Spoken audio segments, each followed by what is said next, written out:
सचिन वाझे भाजपचे नवे प्रवक्ते राजा राजपूरकर यांचा टोला। सचिन वाझे हे भाजपचे नवे प्रवक्ते आले आहेत आणि ते निलंबित अधिकारी आहेत, त्यामुळे निलंबित अधिकाऱ्यांचं वक्तव्य ग्राह्य धरल्या जात नाही, असा घणाघात शरद पवार गटाचे ओबीसी सेलचे प्रदेशाध्यक्ष राजा राजपूरकर यांनी केलेला आहे। ते अकोल्यात पत्रकारांशी संवाद साधत होते। भाजपमध्ये सध्या काहीच आलबेल नाही, कारण राज्यातून देवेंद्र फडणवीस यांची हकालपट्टी करून त्यांना राष्ट्रीय पातळीवर पाठवण्याची हालचाल सुरू झाली आहे, असा टोलाही लगावलेला आहे। आमदार खासदार किंवा राजकीय पक्षाची लढाई वैचारिक असायला पाहिजे। आमदार खासदारांच्या गाडीची तोडफोड करणे हे संविधानिक नाही, असं मतही राजा राजपूरकर यांनी व्यक्त केलंय। सचिन वाझे, मला असं वाटतं की भारतीय जनता पार्टीचे आता नवीन प्रवक्ते आलेले आहेत सचिन वाझे करून, आणि भारतीय जनता पक्षाचे हे नवीन प्रवक्ते सचिन वाझे यांनी जे केलेले स्टेटमेंट्स आहेत त्याच्यामध्ये एक त्यांचं बॅकग्राऊंड असं आहे की he is a suspended officer, आणि सस्पेंडेड ऑफिसरचं कुठलंही स्टेटमेंट मला असं वाटतं की त्या ठिकाणी ग्राह्य धरलं जात नाही। आणि त्यात करून he is not only suspended officer, he suspended because of त्याच्यावरती 2-3 गंभीर गोष्टी त्यांच्यावरती आलेल्या आहेत।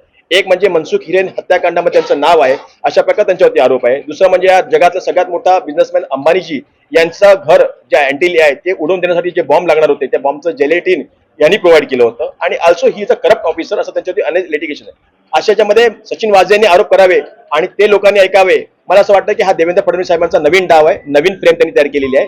बट देवेंद्र फडणवीस साहेबांचा आता त्या ठिकाणी पर्दाफाश झालाय, कारण की समित कदम आणि देवेंद्र फडणवीस यांचे जे संबंध आहेत, कौटुंबिक संबंध आहेत इनफॅक्ट, कारण देवेंद्र फडणवीस आणि समित कदम यांच्या मिसेस त्या त्यांना राखी बांधतात, यांचे जे कौटुंबिक संबंध आहेत ते समोर आलेले आहेत। यातून स्पष्ट झालेलं की समित कदम आणि देवेंद्र फडणवीस यांच्या मागे देवेंद्रजींनी समित कदमजींना अनिल देशमुख साहेबांकडे पाठवलं होतं ऍफिडेविट करायला, आणि त्या ऍफिडेविटच्या माध्यमातून स्पष्ट केलं होतं की एक तो ऍफिडेविट करो, साइन करो, नाही तो जेल में जाओ करके। ते जेलमध्ये गेले। हे बघा, एक गोष्ट स्पष्ट सांगतो तुम्हाला, आमदार असतील, खासदार असतील, मंत्री असतील किंवा माजी मंत्री असतील, ही लढाई जी आहे ना, ही विचारांची लढाई असली पाहिजे। हा पुरोगामी महाराष्ट्र आहे, पण वैचारिकतेला सोडून ज्यावेळेला आपण एखाद्या गाडीवर त्या ठिकाणी दगडफेक करतो, हल्ला करतो, आज ज्यावेळेला आदरणीय जितेंद्र आव्हाड साहेबांनी, जे आमच्या पक्षाचे नेते देखील माजी मंत्री आहेत, यांनी आपली पडकर भूमिका मांडली।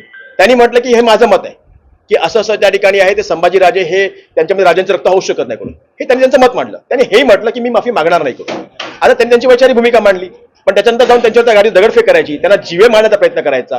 मला असं वाटतं की नेत्यांनी जर आपल्या पक्षाच्या माध्यमातून किंवा वैचारिकतेच्या माध्यमातून भूमिका मांडता नाही आली, तर मग महाराष्ट्राला, देशाला किंवा राज्याला भूमिका देणार कोण?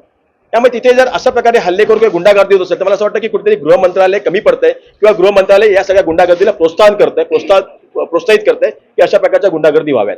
मला असं वाटतं की कुठेतरी गृह मंत्रालय म्हणजे देवेंद्र फडणवीस साहेब याच्या पाठीमागे आहेत की काय, शंका निर्माण होते मध्ये। बिलकुल आलबेल नाहीये। देवेंद्र फडणवीसांना सत्तेचा लोभ होता, पुन्हा मुख्यमंत्री होण्याची त्यांना त्या ठिकाणी इच्छा होती, मंशा होती, पण आता मला असं कळलेलं आहे की देवेंद्र फडणवीस यांना त्यांच्याच पक्षातून हकलपट्टी करून राष्ट्रीय अध्यक्ष म्हणून त्या ठिकाणी राष्ट्रपातीवर पाठवण्याची, त्या ठिकाणी दिल्लीकडे पाठवण्याची त्या ठिकाणी चाहूल लागलेली आहे। कारण की याच्या रिपोर्ट्स असे आहेत की देवेंद्र फडणवीसांच्या नेतृत्वाखाली भारतीय जनता पक्षाला काही चांगले दिवस येणार नाहीत आणि त्या ठिकाणी चांगली संख्याबळ येणार नाहीये, आणि त्यांच्या नेतृत्वाखाली जर निवडणूक लढवली गेली तर भारतीय जनता पक्षाला खूप मोठा त्या ठिकाणी धोका आणि नुकसान होऊ शकतं। यासाठी देवेंद्रजींना राष्ट्रपतीवर दिल्लीकडे त्या ठिकाणी अध्यक्ष बनवून पाठवण्याची त्या ठिकाणी चाहूल लागलेली आहे, आणि महाराष्ट्रामध्ये भारतीय जनता पक्षाची निवडणूक ही दुसऱ्या एका नेतृत्वाच्या खाली त्या ठिकाणी लढण्याची त्या ठिकाणी संकेत दिसत आहेत। आणि ह्याच्या पाठीमागे एकनाथ शिंदे जे राज्याचे मुख्यमंत्री आहेत त्यांचा कुठे त्याच्यामध्ये पुढाकार आहे, इनिशिएटिव्ह असं दिसतंय, कारण की त्यांना पुन्हा मुख्यमंत्री होण्याची त्यांना इच्छा आहे। पण आता महाविकास आघाडीचं जे हे आलेलं आहे, सर्वे आलेलं आहे, त्या अनुषंगाने मला संग्राम असं वाटतं की त्या ठिकाणी मोठ्या प्रमाणामध्ये महाविकास आघाडीला त्याचे संख्याबळ आहे, त्यामुळे येणाऱ्या काळामध्ये शिवपुलेश आंबेडकरांचे विचाराचं सरकार दिसेल। जिल्ह्यातील सत्यलढाच्या महत्त्वपूर्ण घडामोडी पाहण्यासाठी आपले Satyaladha YouTube news channel subscribe करा, बेल आयकॉनला क्लिक करा आणि रहा सदैव अपडेट।